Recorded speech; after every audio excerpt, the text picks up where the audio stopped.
Tardes, me parece que han ingresado todos quienes estaban en la sala de espera. Bueno, desde el Colegio de Abogados y desde dentro del Instituto de Derecho Sucesorio les damos la bienvenida a todos y cada uno de ustedes, agradeciéndole la presencia y vamos a inaugurar este ciclo de estudio de actualización jurisprudencial en Derecho Sucesorio, teniendo en esta oportunidad a los doctores Juan Arredondo y Emanuel Mancilla.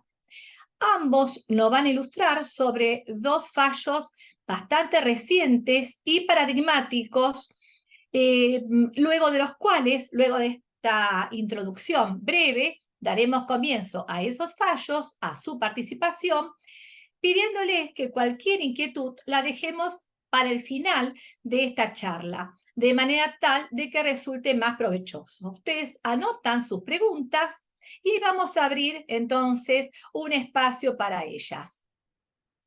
El doctor Juan Arredondo, quien va a hablar en primer término, voy a leerles un currículum abreviado, es abogado egresado de la Facultad de Derecho de la Universidad Nacional de Rosario, profesor superior en Derecho por la Facultad de Derecho y Ciencias Sociales de la Pontificia Universidad Católica Argentina. Actualmente se encuentra cursando la especialización en el Derecho Sucesorio y además es presidente de la Comisión de Jóvenes del Colegio de Abogados de la ciudad de Rosario. Seguidamente, así no interrumpo tanto, el doctor Emanuel Mancilla, también les voy a leer su currículum abreviado, es abogado egresado de la Facultad de Derecho de la Universidad Nacional de Rosario, es aspirante adscripto en la Cátedra de Derecho Sucesorio y también en Derecho Privado, parte general, Cátedra A, de la misma Facultad de Derecho de la UNR. Es maestrando en la Maestría de Derecho Civil de la Universidad Austral. Bueno, luego de esta breve presentación, vamos a darle la palabra al doctor Juan Arredondo, que nos va a comentar de qué trata el fallo que nos va a exponer. Juan, un gusto escucharte. Bueno, muchas gracias Sandra, muchas gracias Mercedes, también miembro del instituto. Y en primer lugar, agradecerle al Instituto de Derecho Sucesorio del colegio por darnos la posibilidad de poder disertar y estar acá presente. Bueno, a ver, vamos a ordenarnos un poquito. En el día de la fecha vamos a comenzar con un fallo. Yo lo que voy a hacer es compartir pantalla. Me voy a guiar a través de un PowerPoint para comentarles sobre este primer fallo que voy a compartir. Un segundito, díganme a ver si se ve bien el PowerPoint. ¿Ahí lo ven completo ustedes? Perfecto, Juan. Ahora Listo. sí, perfecto. Bueno, como dijo Sandra, comenzamos con un curso de actualización jurisprudencial en Derecho Sucesorio y en este caso voy a comenzar a hablar sobre un fallo que se llama Silvano Eusebio y otra, en realidad es por la esposa, sobre una sucesión hábil testator. Este fallo, que seguramente después le vamos a compartir, es de la Sala 2 de la Cámara Civil y Comercial de Azul de la provincia de Buenos Aires. Quienes estudian o quienes están al tanto del derecho sucesorio saben que la Sala de Azul, las cámaras de Azul tiene fallos relevantes. Es un fallo del 3 de octubre del 2023, es decir, es un fallo relativamente nuevo, por lo que siempre está bueno estar actualizado y al día con los fallos de esta cámara que suelen ser novedosos. Bien, vamos a comenzar un poco con los hechos y qué es lo que sucedió. Beatriz Lucrecia Silvano promueve un juicio de sucesión a intestato de su padre, Eusebio Silvano, que murió en el 87, y de su madre, Rafaela Laborato, que murió en el 2000. En un escrito inicial, ella denuncia también no solo a ella como heredera, sino también a sus hermanos, que a José María Silvano, María Angélica Silvano y Genoveva Isolina Silvano. Dentro de lo que establece el fallo, ustedes cuando lo vean van a ver que se corrió una notificación a cada uno de los herederos para aceptar por el plazo de 30 días. Se realizó la publicación edictual y ninguno de ellos compareció, siendo la única compareciente al momento la señora Beatriz. Por ende, se dicta una declaratoria de herederos en cuanto a por lugar y por derecho sin perjuicio de los terceros, por el fallecimiento de Eusebio Silvano, le sucede en carácter de heredera su hija, Beatriz Lucrecia, y su cónyuge, Lucrecia Rafaela Laborato. Esta última, bueno, obviamente el cónyuge, en cuanto a por sus bienes propios si los hubiere, y sin perjuicio de los derechos que la ley otorga sobre los gananciales. Esto recuerden porque es la cónyuge. Y Por el fallecimiento de Lucrecia, Rafaela Lavorato le sucede en carácter de heredera su hija Beatriz Lucrecia Silvano. Hasta acá el fallo es una declaratoria de heredos simple sin la comparecencia de los demás herederos. Seguido el trámite sucesorio, el proceso sucesorio, se confecciona un cuerpo general de bienes de ambos causantes en la que se encuentra integrado por un solo bien inmueble. Una vez realizada esa denuncia de bienes, se acompaña una cesión de herencia onerosa con inmueble otorgada por Beatriz Lucrecia Silvano a favor de Ingrid Anabela Ríos. Bien, Beatriz cede y transfiere todos los derechos hereditarios que tiene y le corresponden como heredera, los de origen ganancial también, y única y exclusivamente con respecto del bien denunciado, es decir, el único bien que era el del acervo hereditario. En función de ello, Ingrid Anabela Ríos, la cesionaria, solicita se ordene la inscripción del derecho de la declaratoria de herederos respecto del inmueble a su favor, librándose el pertinente testimonio y oficio al registro de la propiedad. ¿Qué pasa cuando ella lo plantea dentro del proceso sucesorio? El juez de primera instancia le deniega la inscripción y manifiesta lo siguiente: la cesión realizada en un instrumento acompañado no comprende los derechos y acciones del todo ideal comprendido por la masa hereditaria indivisa o una cuota parte ideal, sino que se refiere a un bien determinado. Y agregó con cita a la doctrina que cuando la cesión de derechos hereditarios recae no sobre la universalidad de la herencia, sino sobre uno o varios bienes incluidos en ella individualmente determinados, la operación no es ya una cesión de derechos hereditarios propiamente dicha, sino una simple venta de derechos que al cedente le corresponden en esos bienes. Si la transferencia se efectúa por un precio cierto en dinero, no cabe duda que nos encontramos frente a una compraventa. Puntualizó el magistrado que en consecuencia y los fines de obtener la pretendida inscripción registral a favor de la cesionaria, deberá recurrir el canal negociar respectivo ajeno al trámite de este sucesorio. Es decir, que no iba a escribir la declaratoria a nombre de Ingrid Anabela Ríos. Por ende, ¿qué hace esta mujer?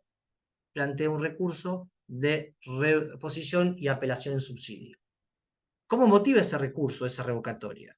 Con una apelación en subsidio, como les decía, quien al fundar su impugnación cita un precedente jurisprudencial que se ordenó la inscripción de la declaratoria de herederos con relación a un inmueble a favor de la cesionaria de derechos y acciones hereditarios, en virtud del contrato de cesión de herencia sobre un bien particular celebrado con un único heredero. Hizo hincapié, de este modo, en el carácter de única universal heredera que ostenta la cedente Beatriz Lucrecia Silvano, en un juicio sucesorio de sus progenitores. La reposición fue rechazada por el juez de grado, claramente no le gustó que cuestionaran su criterio, y se le concede la apelación en subsidio y sube a la Cámara para dictar el presente fallo.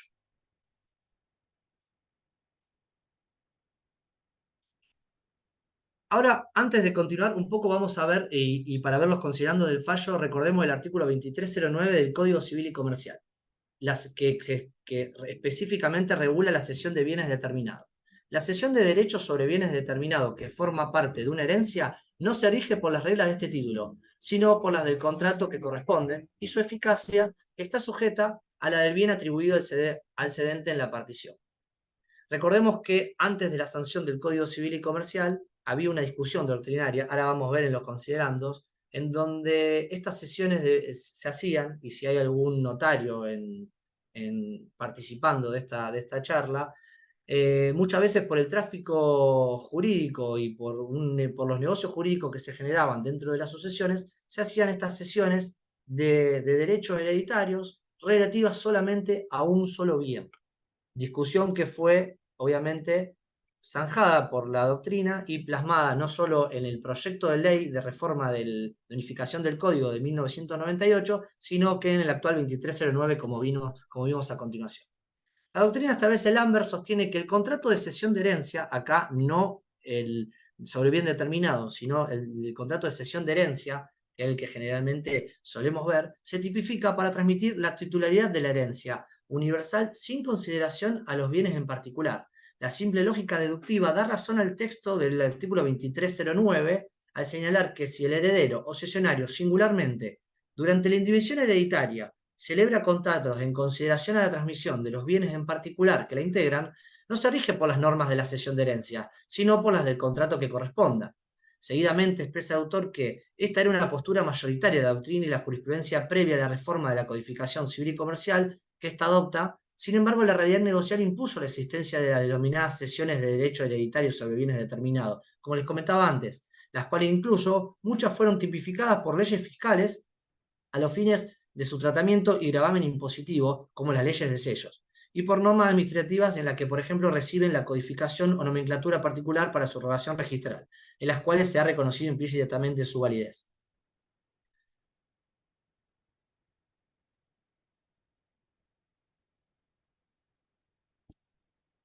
Acá me tapa el fallo. Armella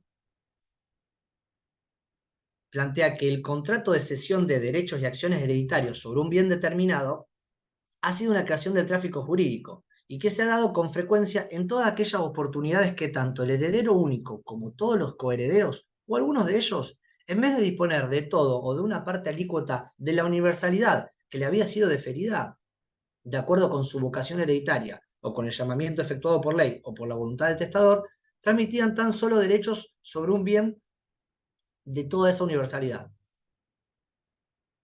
Haciendo alusión al heredero único, nos trae el caso de autos en donde la cedente ha sido declarada única heredera y los otros hijos del causante que tenían vocación para ser declarados herederos no se presentaron a los autos, pese a haber sido expresamente notificados por cédula, además de haberse cumplimentado, como les comentaba, la pertinente publicación edictal. A ello se le suma como dato corroborante que el bien objeto del contrato de cesión es el único inmueble que compone el acervo hereditario de los sucesorios de Eusebio Silvano y de Lucrecia Rafael Laborato. En esa línea, la Cámara considera que la finalidad de la escritura de esta cesión de herencia onerosa ha sido también la de la liquidación de ese acervo hereditario. Comprende un poco también la regulación del 281 del Código Civil y Comercial, en donde, si bien denota una finalidad traslativa, es la finalidad de los actos, como decía, la finalidad traslativa del bien, también implica una extinción del estado de indivisión con efectos de partición. Se tuvo en cuenta entonces en ese pronunciamiento que el sucesorio se había declarado un único heredero y la cesión onerosa recaía sobre un bien concreto, habiéndose realizado con posterioridad al dictado de la declaratoria de herederos. Siendo esta inscripción precisamente la cuestión a resolver, que es por lo que se había planteado, porque le había sido elevada a la Cámara, sobre la base de que todo lo expuesto se destaca de un lado que más allá de la calificación que las partes hayan dado al acto, que técnicamente no es una cesión de herencia, siendo que aquella recayó sobre un bien determinado, se la regulará por las reglas de la compraventa. Por otro lado, que produciendo tal acto efectos desde su celebración, legitima al cesionario para reclamar la entrega de la cosa o sea adjudicado. Y si bien ello lo será, luego de la partición y adjudicación a la que está sujeta, como lo establecía el 2309, toda vez que será recién allí que el cedente revista el carácter de titular del derecho real. La circunstancia de tratarse que en este caso Beatriz era la única heredera, en este caso la cedente, conduce a dar que sin más favorable la acogida de la inscripción de la solicitada. Acá ya la Cámara toma la decisión de decirle, si iba a ser la única heredera, es la única heredera, y esto hay que esperar a la partición se iba a dar porque era un solo bien, y era la única heredera que le iba a tocar, revoca esa resolución apelada y hace lugar a la inscripción de la cesión de derechos de acciones y derechos hereditarios celebrada entre las partes sobre un inmueble determinado, ordenándose su inscripción conjuntamente con la declaratoria de herederos. Es decir, que resuelve hacer lugar a ese recurso de apelación interpuesto, revocar la resolución apelada, ordena la inscripción en el registro de la propiedad respecto de la cesión onerosa con inmueble instrumentada. Esos son los datos de la escritura, conjuntamente con la declaratoria de herederos dictada con el favor de Beatriz Silvano en los juicios de Eusebio Silvano, que era su padre, Lucrecia Laborato, cuyo fin termina librando testimonios y un oficio del caso sin imposición de costas. Esto me pareció interesante en atención a la forma en que se originó y se resolvió la cuestión. Es decir, para cerrar este primer fallo, la intención y lo importante es que más allá de que ahora ya está regulado con el 2309, esta cesión de derechos hereditarios sobre un bien determinado, en este caso, en primera instancia no lo toman, y creo que en la apelación y en los fundamentos que establece Ingrid Anabela, el tema de ser una sola heredera y de tener un solo bien, es la que permite a la Cámara dar vuelta a esa sentencia de primera instancia y poder ordenar la inscripción de la declaratoria y de la cesión del derecho hereditario.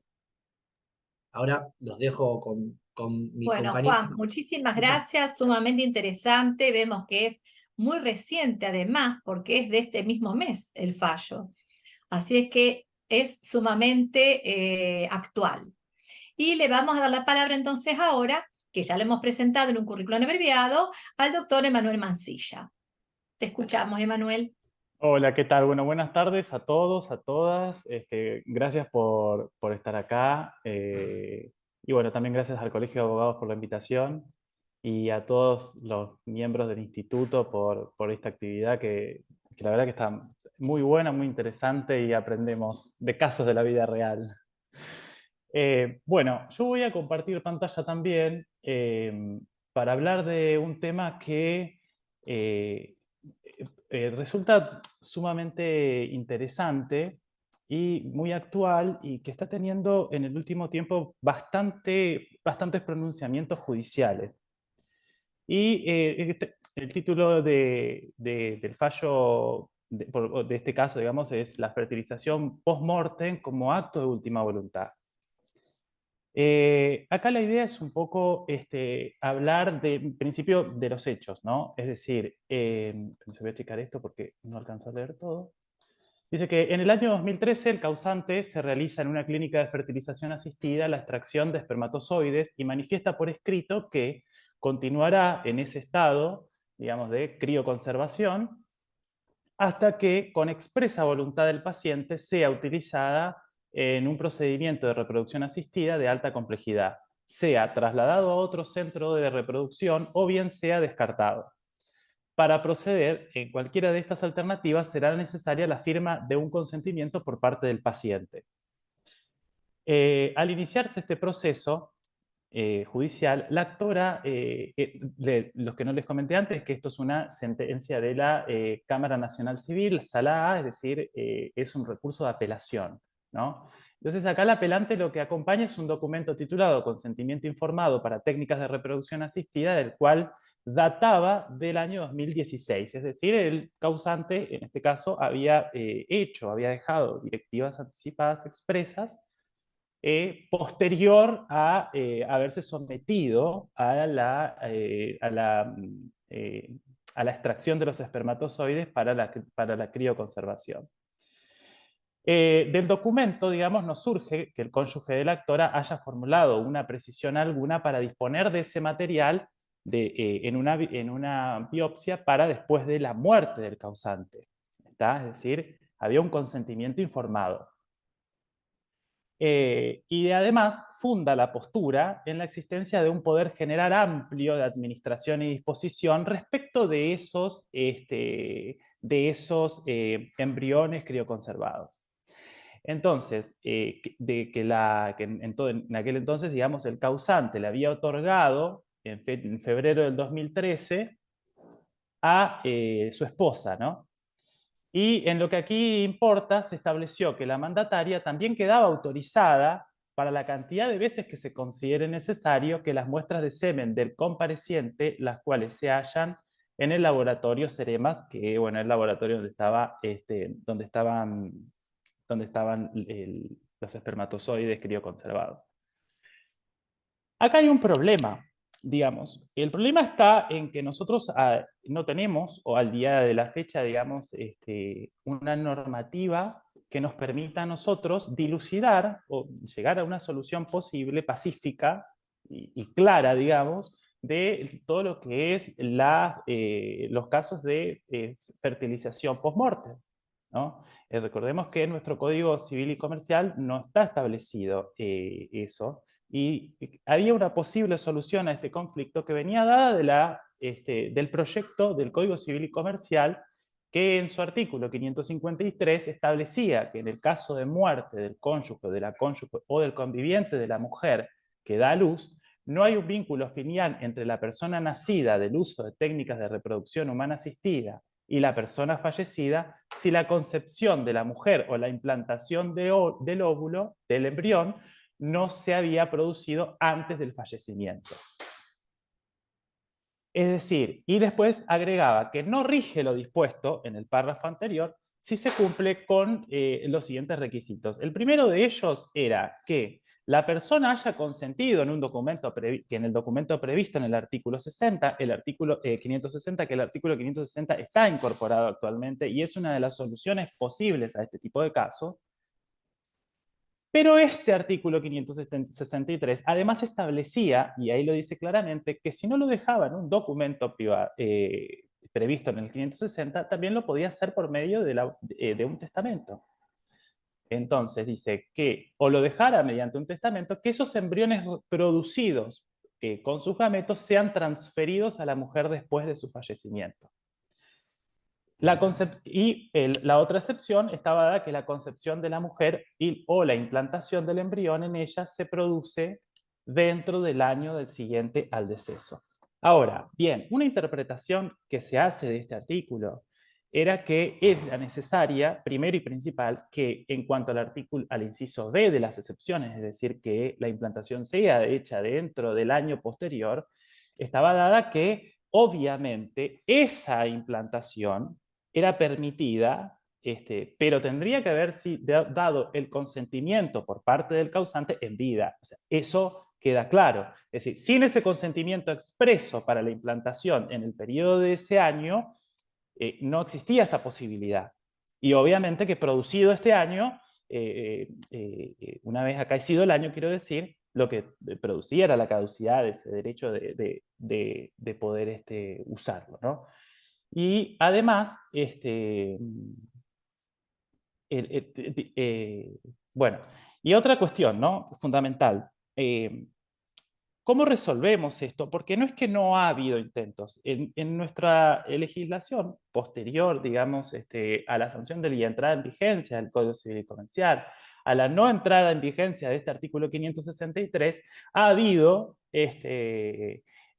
varias presentaciones dentro de la Cámara, proyectos de ley dentro de las cámaras de diputados y las cámaras de senadores, en donde se le ha intentado dar un marco normativo a la cuestión de las técnicas de reproducción humana asistida. En el año 2017, en un proyecto que establecía, digamos, el régimen general de las técnicas de reproducción humana asistida, ahí se establecía también, de alguna manera, cuál iba a ser, digamos, el procedimiento a seguir para el caso de que el donante haya fallecido, es decir, cómo se iba a hacer la implantación de esa espermatozoide post-mortem. Ahora, lo que no establecía, digamos, era claramente, y eso sí, ya hasta hoy quedó, digamos, prácticamente en el recuerdo del 563 viejo del proyecto, era que esa disposición se puede hacer por testamento. Porque en ese proyecto del año 2017, la autora Mara Bauer con otros diputados más, que fue presentado en la Cámara de Diputados de la Nación y que ya a esta altura, digamos, ha perdido estado parlamentario, ahí se regulaba también los casos de filiación, siempre con este criterio, es decir, siempre decimos necesitamos el consentimiento expreso para cada acto. Es decir, y que, y que si la persona no podía dar el consentimiento o lo había dado de manera inicial y después no podía confirmar ese consentimiento, eso lo que implicaba era una revocación de ese consentimiento. Las posibles soluciones, como decía recién, a esta cuestión que las da el fallo y la analiza, digamos, viene dada primero y principal desde todo el cuerpo normativo de nuestro Código Civil y Comercial. Es decir, se va hasta la parte general de los derechos civiles para analizar cuáles son las condiciones que deben reunir, por ejemplo, el consentimiento informado para los actos médicos, que digamos sería el caso en análisis. Y además establece que nadie puede ser sometido a exámenes o tratamientos clínicos o quirúrgicos sin el consentimiento libre e informado, excepto disposición legal en contrario.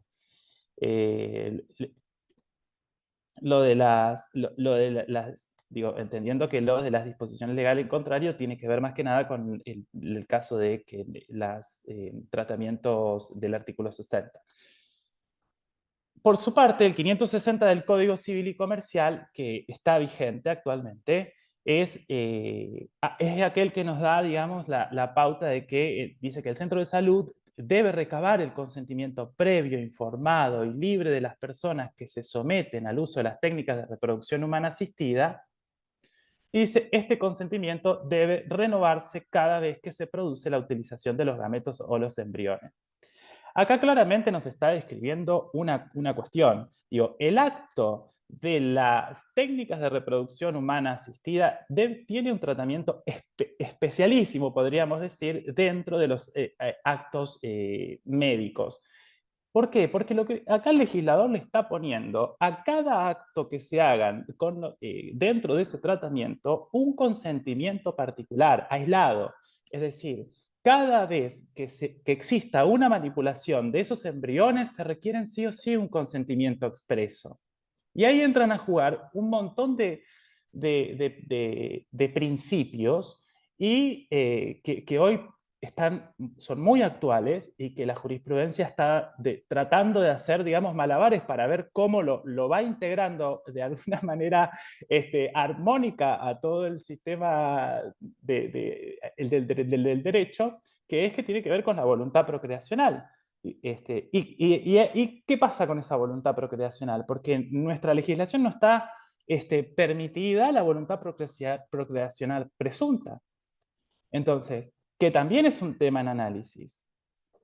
Y después, el otro artículo del cual el fallo, digamos, recurre para poder dar una solución al caso es el 561, ¿no? Donde dice que la instrumentación de dicho consentimiento debe contener los requisitos previstos en las disposiciones especiales para su posterior protocolización ante un escribano público o certificación ante la autoridad sanitaria correspondiente a la jurisdicción. El consentimiento es libremente revocado mientras no se haya producido la concepción de la persona en la implantación del embrión.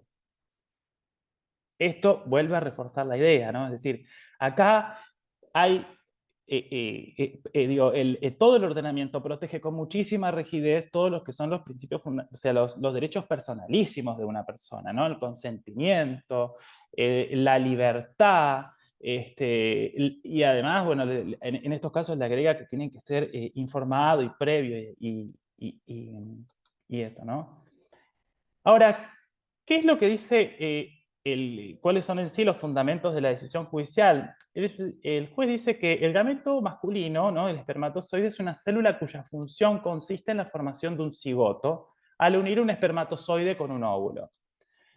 Este cigoto dará lugar al embrión y después el embrión dará lugar a un feto. Y dice, esa potencialidad fecundante de los gametos se encuentran fuera del comercio y no pueden ser objeto de los contratos. Y ahí, digo, este tema realmente tiene muchísimas ramificaciones y carecer de una ley general que regule las técnicas de reproducción humana asistida genera estos problemas, porque acá, que también hay otro proyecto dentro de la Cámara de Diputados de la Nación que actualmente tiene estado parlamentario todavía, pero que no ha sido tratado en comisión, que es qué pasa con qué hacemos con los elementos, con los embriones crioconservados. Porque el proyecto prevé 3 situaciones: donarlos, utilizarlos, reimplantarlos en el cuerpo de otra mujer o desecharlos. Actualmente no existe nada. O sea, es un tema que por ahora está en un limbo total y los jueces están bailando. Toda decisión que involucre prácticamente en técnicas de reproducción humana asistida es casi judicializada en su totalidad, digamos, ¿no? Es que como...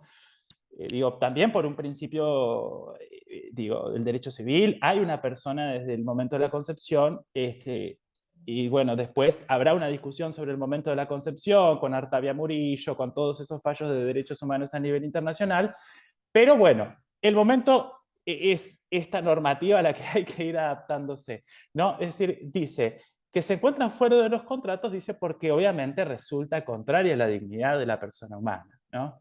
Y además aclara, dice, un embrión crioconservado no integra la herencia de una persona muerta. Es decir, no es algo que, digo, no es una cosa, no es un elemento, tampoco es un derecho, no es algo que se pueda transmitir.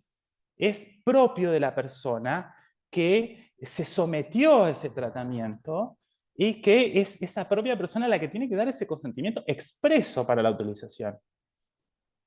Y después concluye, dice, de manera que la posibilidad de utilizar o transferir aquellas cédulas quedan marcadas en el ámbito de los derechos y actos personalísimos que hacen a la dignidad de la persona humana, por el que el consentimiento de tales fines nunca puede presumirse, tiene que ser expreso. Y obviamente remarca, es de interpretación restrictiva y no se puede ejercer por representación.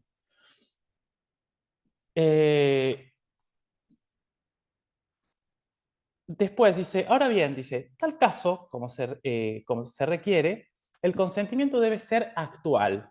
Y esto es lo que hablaban, en los que yo les comentaba antes, ¿no? Esto de que al ser un acto complejísimo, con una protección mayor por parte del ordenamiento jurídico, es un acto, un consentimiento, ¿no? Y decir, bueno, en este caso, dice una persona que fallezca, esto es materialmente imposible, razón por lo cual debe constar su voluntad en algún documento que habilite a utilizar los gametos o embriones formados por ellos, aún luego de esa aparición física. Es decir, bueno, se puede la implantación post-mortem, la fertilización post-mortem, si la persona expresamente, y es lo que nos dice el fallo, lo establece, sí. Ahora, no se puede presumir que porque yo me sometí a la crioconservación de embriones o de gametos, yo también consentí esa implantación. No, no, no, no. Dice, se puede presumir que sí. Y uno dice, y bueno, ¿para qué nos sometemos a esa práctica si no es para luego poder usarlos y poder tener un hijo o una hija, ¿no? Entonces digo, no. Acá dice, en este sentido, digo, el fallo es claro, dice, no importa. Cada acto, cada consentimiento, ¿no? Dice. Y ahí, bueno, termina de decir, obviamente, que el derecho personalísimo que no puede presumirse. Ahora bien, lo que dice es, resulta trascendental, dice, contar con el consentimiento expreso del fallecido por medio del cual habilita utilizar ese material genético posterior a la muerte. Y resulta también necesario determinar si existió por parte del Señor voluntad procreacional para después de su muerte. Porque la voluntad procreacional, o sea, expresada a través de la voluntad procreacional del causante, claramente estuvo expresada y se fue llevada, digamos, fue llevada a la práctica, porque entre el momento de su fallecimiento, entre el momento de la crioconservación y de su fallecimiento, ha habido intento por parte de la pareja de poder engendrar una familia y no lo han podido lograr. Entonces, bueno, ahora, por cuestiones de la vida y de golpe esta persona fallece, entonces, bueno, ¿qué pasa a partir de ese momento con ese acto? Y después dijo, por último, dice, se advierte que no se reúnen los recaudos como para otorgar una autorización judicial requerida en autos, lo cual conduce a desestimar las quejas formuladas por la apelante y resuelve confirmar lo que ya habían fallado en primera instancia. Bueno, Sandri, hasta acá el fallo. Muy claro, les vamos a aclarar porque vimos que pedían, estos fallos se los vamos a hacer llegar. Sí, No hace falta que lo pidan, porque acá veo que van adhiriendo los pedidos. Ahora lo vamos a compartir, Sandri, si te claro, parece, se los van a comparto por compartir. el chat. Sí, Así es que no hay ningún inconveniente. Y vamos a terminar con otro fallo que nos va a comentar el doctor Arredondo. Y luego vamos a abrir un espacio de preguntas. Fíjense que todo esto nos crea una apertura mental de los tiempos que corren, ¿sí?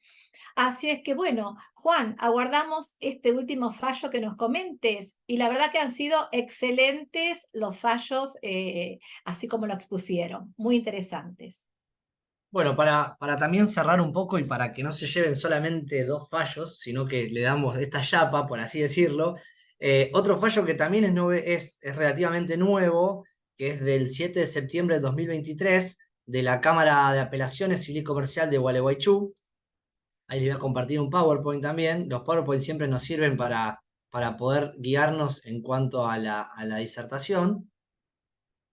Ahí se ve bien, bien. Bueno, como les comentaba, este es un fallo que es Reyes Esther Amari y Reyes Cleovis Cayetano sobre sucesorios, sobre un incidente promovido. ¿Sobre qué versa este fallo? Sobre sucesiones, una parte, pero en realidad es sobre honorarios.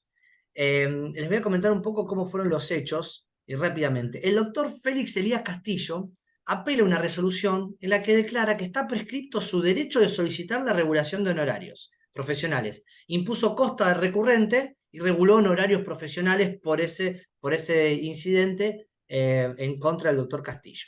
Por así decir, el magistrado dijo que en la materia, esto es la prescripción del derecho a requerir la regulación de honorarios, resultaba aplicable el criterio sostenido por el tribunal de dicha Cámara.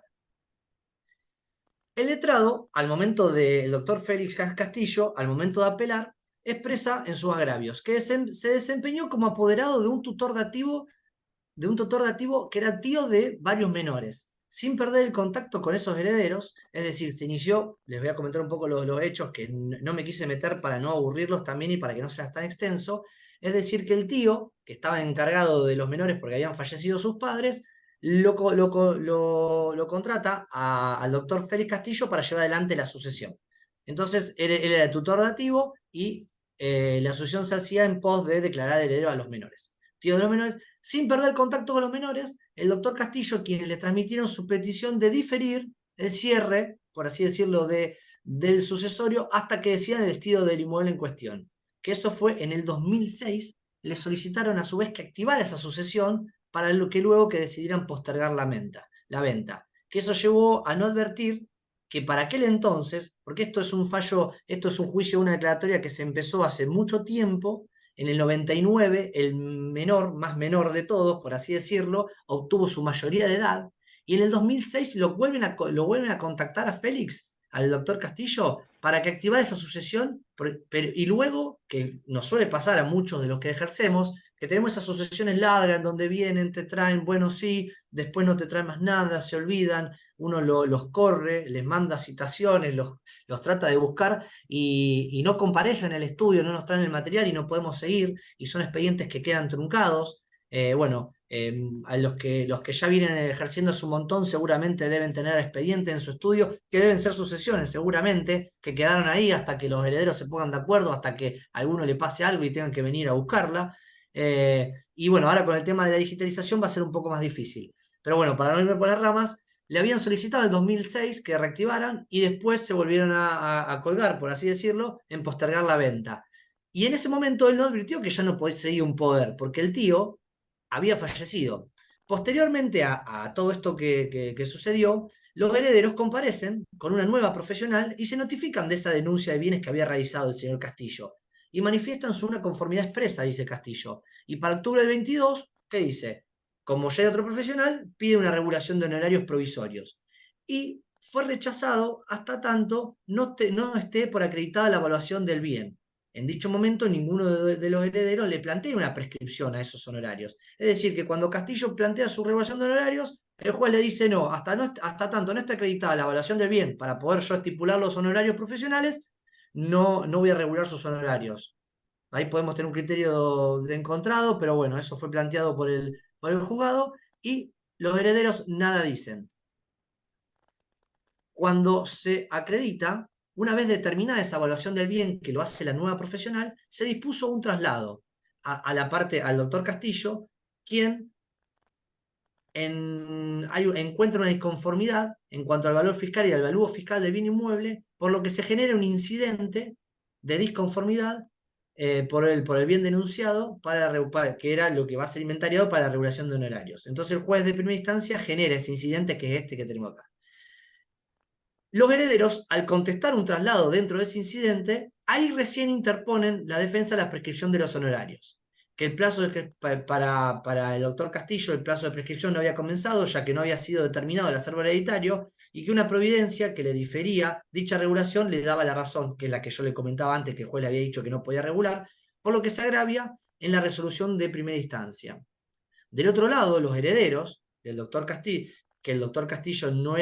manifiestan que el doctor Castillo no era su representante, que era tío, que era de su tío cuando ellos eran menores de edad, que si bien reconocieron haberle pedido que difiera el cierre, entre comillas, del sucesorio, que no le habían solicitado que activara ni haber dado conformidad para su primera intervención, y que fue, ya que su primera intervención, cuando ellos comparecen nuevamente con esta nueva letrada, dicen que su tutor había fallecido en 2003, o sea que en el 2006 tranquilamente ese poder no podía estar activo, y que nunca le habían otorgado poder ni autorización, y atacan la actuación del doctor por ilegítima y manifiestan la prescripción declarada no fue de oficio, sino que a pedido de los herederos, porque acá lo que se plantea es también que recuerden que las prescripciones no pueden ser declaradas de oficio, sino que tienen que ser a petición, y el doctor Castillo planteaba eso. Si se ponen a leer el caso, es cortito, van a ver que es una de las partes que toma para el fallo. La sala toma el caso, hace un recuento de los hechos, que más o menos yo les fui contando, cómo se fueron dando, aclara su posición respecto de la diferencia en el derecho de cobrar honorarios ya regulados o el derecho para pedir que se regulen, aplicándose la prescripción decenal en el primero, mientras que el segundo es bienal, conforme a lo que decía el Código Civil derogado. Recordemos que para el nuevo ordenamiento considera este plazo de 5 años. Eso después ténganlo en cuenta. Analizando el caso y los pormenores de los hechos, ¿qué es lo que considera la Cámara? Que aún, bueno, acá en este caso el juez de grado omitió la defensa de la prescripción, obviamente no se pronunció respecto de la ausencia de legitimación planteada por los herederos, quienes se articularon esa defensa. Bajo ese marco, entiende la Cámara que tiene que emitir un pronunciamiento. Hay un artículo del Código Civil del Código Procesal Civil y Comercial de la localidad de la provincia de Entre Ríos. Bueno, esto para los que son de Entre Ríos, si hay alguien de Entre Ríos, les puede resultar familiar. Para nosotros que somos de Santa Fe, por ahí no lo vemos, pero bueno, se entiende que hay una competencia positiva al respecto y que la cuestión fue introducida en la constatación de agravios. De esa lectura, la mayoría de teorías de jurisprudencia quedan implícitamente sometidas al Tribunal de la Alzada. Pero bueno, ¿qué es lo que? Porque aduce de que el juez Acuo no había tratado sobre el tema de la falta de representación.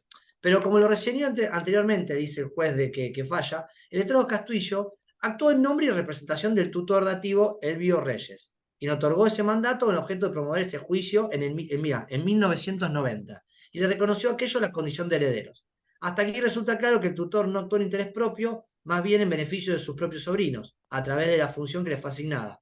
Por otro lado, la denuncia de bienes realizada por el doctor Castillo en el 2019 fue consentida por la apoderada Gaetán, que es la nueva apoderada de los herederos, en tanto que presentó una evaluación del bien requerida por el magistrado. Tal circunstancia puede interpretarse como una actuación que implicó un beneficio para los herederos, aun cuando ciertamente para ese entonces el apoderado Elvio ya había fallecido.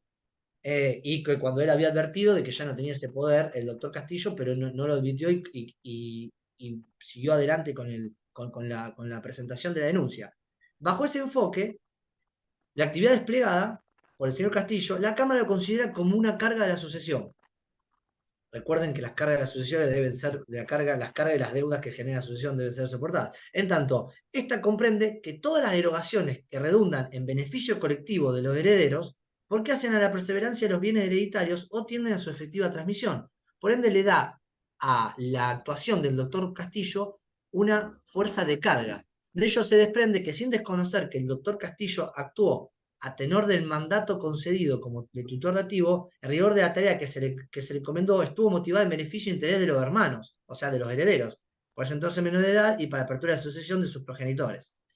Por eso entonces cree la falla que la Cámara, y falla diciendo que tampoco creen los reparos referidos en la ausencia de legitimación sean procedentes, y propone el propicio admitir el recurso de apelación. En consecuencia, revoca esa resolución recorrida con costas de alzada a la parte apelada vencida, y difiere, obviamente, la regulación de los honorarios para cuando el juez de grado establezca la de su instancia, porque recordemos que este incidente se genera cuando contestan el traslado por el incidente de la diferencia entre la evaluación fiscal y la evaluación real.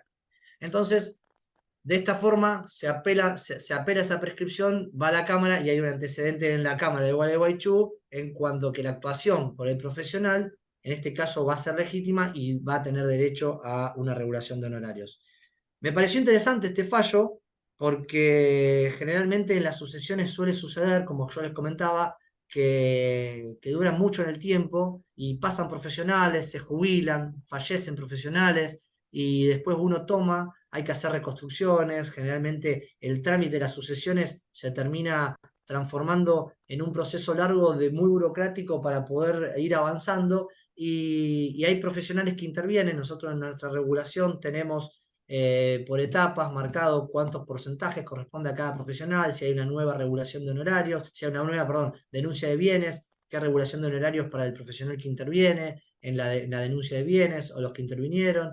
Entonces, de esa forma me pareció que estaba bueno comentarles sobre un fallo aparte reciente, sobre el tema de honorarios, por un tema del paso del tiempo, que es interesante para tener en cuenta en el ejercicio de la profesión. Así que por eso es todo. Les agradezco a quienes a los más de 50 colegas conectados en un jueves a esta hora, por la participación y obviamente al instituto por haberme dejado participar junto con Emanuel, por habernos dejado participar y exponer en este presente ciclo de actualización jurisprudencial. Bueno, Juan, muchísimas gracias a ambos. La verdad que han sido muy bien explicitados, muy claros. Acá, bueno, hay muchos comentarios de excelente, realmente ha sido muy lindos los fallos, no son cuestiones bizantinas, como digo yo, sino que son cuestiones reales y en los tiempos que corren ameritan a que sigamos estudiando. Ustedes fíjense que realmente cosas que en el pasado parecían imposibles, o si aplicábamos solamente el código, a partir de este portón que le llamo yo el artículo 2 del Código Civil y Comercial, me permite un montón de cuestiones y de aplicar las convenciones internacionales, no solamente el derecho interno. Bueno, hemos seguido admitiendo a colegas. Abrimos el espacio de consultas, lo que les haya generado inquietud, si quieren hacer alguna pregunta. Bueno, este es el momento.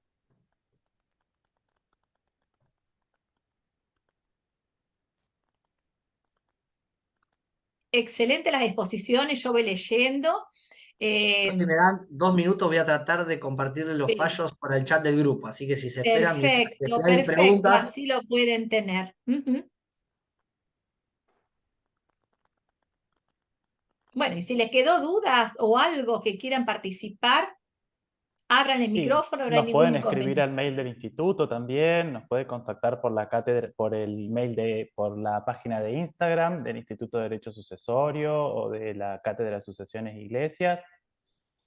Estamos a disposición, así que bueno, que quieran también hacer algún comentario, capaz que no tienen preguntas, pero quieren acotar algo que a lo mejor les Claro. resulta, por el ejercicio de la profesión, les ha llegado, les ha tocado. De por sí, bueno, voy a romper un poco el hielo y les voy a transmitir algo que hablábamos al comienzo. Estamos hablando de testamento, ¿no? Como acto de última voluntad. Ahora, ¿qué pasa cuando yo podría dejar, digamos, mi deseo plasmado en un acto de autoprotección, previendo una incapacidad futura, la cual no me permita decidir? ¿Sería viable en una autoprotección? Artículo 60. Bueno, esto es lo que uno va más o menos mirando el derecho. Y algo de lo que siempre pienso es en ese decálogo de Couture que dice: estudia, el derecho se transforma, si no sigue sus pasos será cada día menos abogados. Estamos en algo donde avanza gigantadamente los derechos y tenemos que dar respuesta. Y tenemos que conocer también la jurisprudencia y los avances. Y saber también que un fallo no nos garantiza que otro va a salir igual. Siempre está el argumento que yo empleo, el derecho que invoco, y a veces la suerte no va a ser la misma, aunque el caso nos parezca similar. Bueno, Sí. queda abierta la posibilidad. Ratifico que han sido excelentes ambas exposiciones y bueno, aguardamos que alguien se anime a hacer un comentario. Y si no, los esperaremos en la próxima. Buenas noches. Ahora, ¿qué tal? ¿Cómo estás? Bien. Bueno, mi pregunta es a Juan. Hola, Juan. ¿qué tal, Nora? ¿Cómo estás? Bien, yo siempre hinchándote, Juan, ¿no? Eh, con respecto al segundo fallo, bueno, hubo una parte que medio que se me escuchó un poco mal a mí, mi internet no anda muy bien. Con respecto al fallo, digamos, con representación del tío hacia los sobrinos, obviamente, estamos hablando de la sucesión, ¿cuál fue el fundamento por el cual, con respecto a los honorarios del doctor Castillo? Esa parte, la última parte me faltó escuchar. A ver, el doctor Castillo era abogado, Sí, inicia la declaratoria de herederos, quien le da el poder, como los tres, creo que eran 3 o 4, son menores de edad, y al haber fallecido ambos padres, la justicia le otorga un tutor dativo al tío. ¿Está? Entonces hasta ahí bien. el tío le da poder al doctor Castillo, el doctor Castillo inicia la sucesión. Hasta ahí todo fenómeno, en el 90. Sí, En el 99 son todos mayores de edad. Eso queda truncado en la declaratoria de herederos, y en el 2006 los herederos se contactan con el doctor Castillo y le dicen, vamos a activar la denuncia de bienes, vamos a denunciar la propiedad. Perfecto, él hace una denuncia de bienes. Y queda ahí, dice, no, pero al final vamos a ver si la vamos a vender o no, vamos a esperar que se venda, ponerle que porque por X motivo no lo dice el fallo, por X motivo no se vende, y queda la denuncia de bienes ahí. Cuando ellos comparecen con un nuevo profesional, el abogado dice, bueno, ya tiene un nuevo profesional, yo pido mi regulación de honorarios de lo que yo ya hice, cobro mi parte y ellos después que sigan adelante con lo suyo. ¿Qué pasa?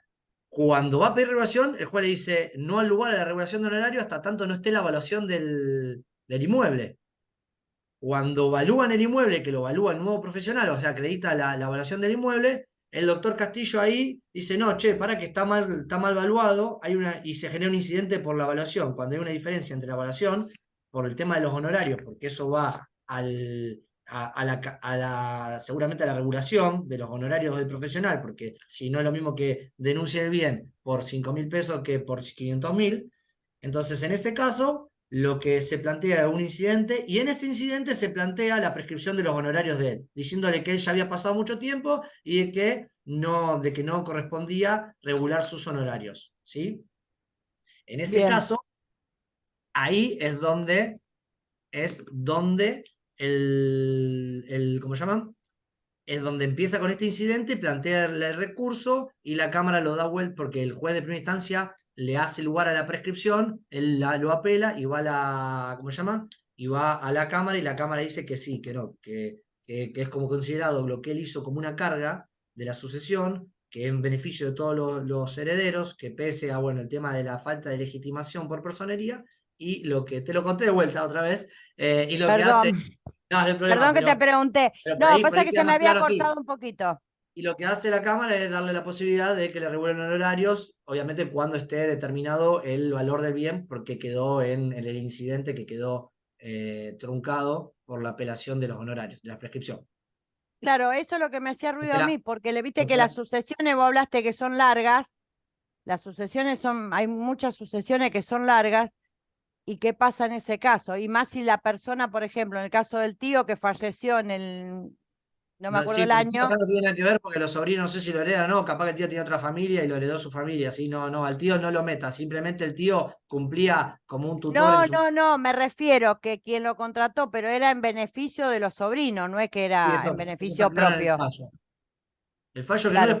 no se lo puedo compartir porque este Zoom es del colegio y para ingresar desde el drive del colegio no se lo vamos a poder compartir, así que lo que vamos a hacer, Mercedes, si querés, es Gracias, Yo les Juan, perdón. acompañé el mail del instituto el para que quien instituto. esté interesado en los fallos lo solicite, así hacemos así. Sí, yo también traté de Claro. compartirlos y Y yo pensé que tampoco era mi pude. computadora que no me estaba dejando, pero No. evidentemente es la En configuración de realidad porque te Zoom. permite a través de la cuenta y esto está abierto desde la cuenta del colegio, por eso es difícil No hemos compartir. podido.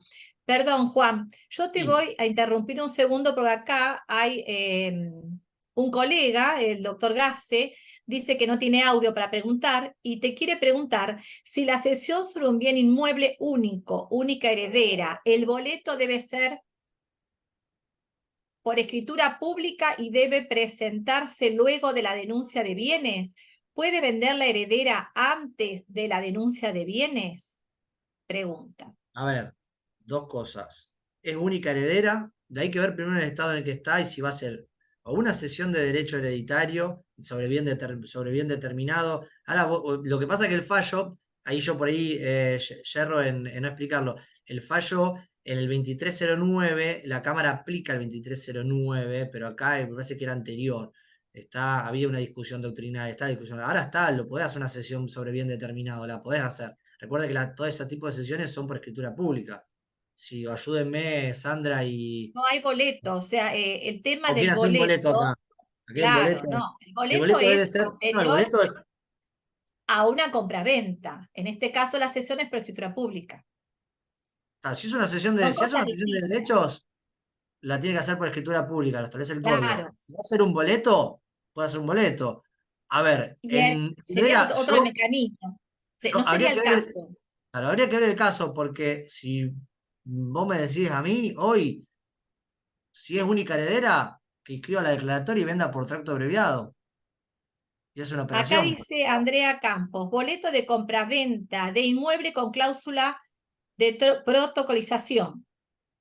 A ver, yo para mí, no sé si Marcelo Priara lo mismo, dos caminos, o escribimos declaratoria y luego por tracto abreviado vende, o bien hago esta sesión que le dieron la derecha en el sentido en que esta sesión tenía el efecto de una compraventa, vamos a decir, porque era una cesión de una única heredera sobre un bien inmueble y uno podría decir, ¿qué ventaja o desventaja tiene?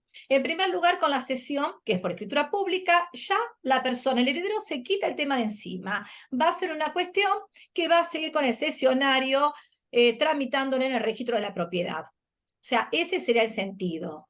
Ahora, boleto de compraventa con una cláusula de protocolización, no, porque el boleto de compraventa se presupone que uno lo va a elevar a escritura pública. No tiene un sentido distinto.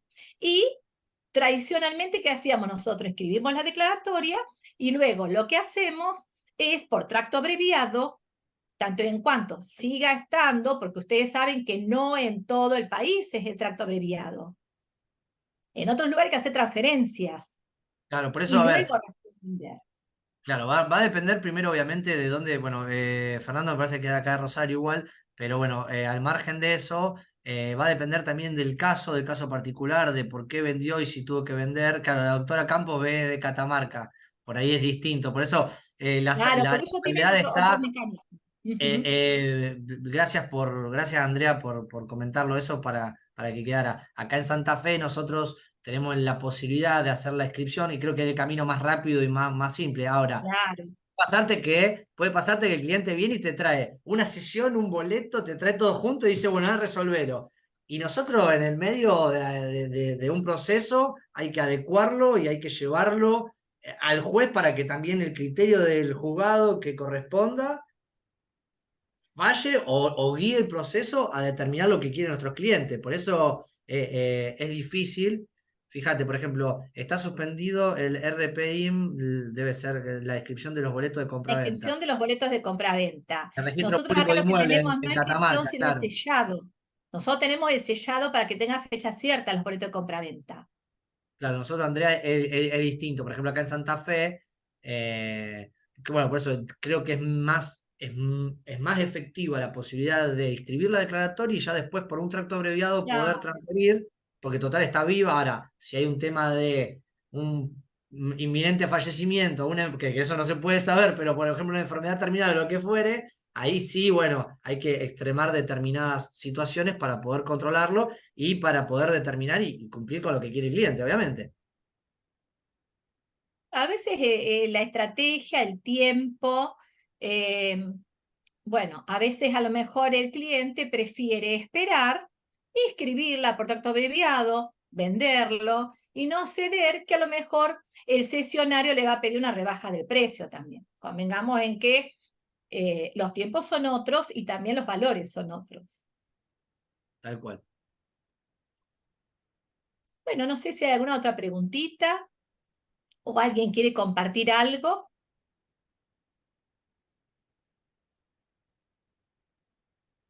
Si no, le vamos a dar un aplauso a los expositores porque han sido muy buenos realmente, muy buenos.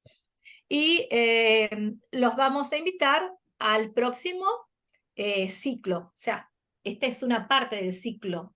Lo invitaremos próximamente nuevamente a otros fallos interesantes como los que los expositores pusieron hoy. Vaga redundancia, expositores expusieron. Bueno, les dejamos un afectuoso saludo. Muchas gracias por haberse sumado y esperamos que haya sido de su interés. Bueno, otra vez felicitaciones, doctores. Muchas gracias a todos y también al instituto, así que bueno, espero que lo hayan podido, que les resulte útil. Nos dejan pensando y eso está muy bueno. Está muy bueno el tener otras ideas. Para eso está. Bueno, muchas gracias a todos un saludo por a todos. Saludos. Listo. Muchísimas Chao, gracias. hasta luego. Hasta luego. Chao, chao.